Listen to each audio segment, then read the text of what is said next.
জনৈক লেখক আল্লাহর পথে যাত্রা বইয়ের মধ্যে আকীদাগত ভুল রয়েছে, আপনি নাকি বলেছেন, এটা সত্যতা আছে কি? আমি ওইটা বলি, ওই আল্লাহর পথে যাত্রা আমি পড়ি নাই, কিন্তু আমাকে ওইখান থেকে কপি করে একজনে পাঠাইছে ছবি সহ। আমি আশ্চর্য হয়েছি এত মারাত্মক ভুল কেমনে থাকে। বিশেষ করে তিনি এই বইয়ের মধ্যে তাকদীরের মাসালায় মারাত্মক ভুল করেছেন। আর তাকদীর ঈমান অংশ না, তাকদীর মাসলা ভুল করলে কিন্তু ঈমান চলে যায়। আমি ওনাকে অনুরোধ জানাবো উনি যেন শুদ্ধ করে নেন, এটা আমি বলবো। মারাত্মক ভুল, এই জাতীয় ভুল আলেমের জন্য শোভা পায় না।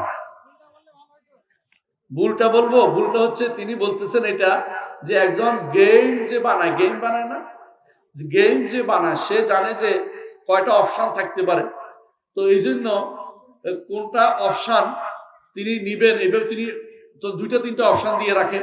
তো আল্লাহ তাআলা নাকি এরকম গেম ডেভেলপারের মতো তিনি অপশন দিয়ে রাখছেন। নাউজুবিল্লাহ, কথা বুঝেন কোথায় কি নিয়ে আসলো আপনি? কথা হলো, এটা কথা হলো বলেন তো, এটা কোন কথার ভিতরে পড়ে? আপনি পড়ে দেখেন যে আপনারা, আমি কথা বলিনি। তারপরে কি বলছে? আচ্ছা বলেন তো, আল্লাহ তাআলা এর পরেরটা জানেন কিনা? এর পরটা জানেন না? আল্লাহ কোনটা নিবেন এটা জানেন কিনা?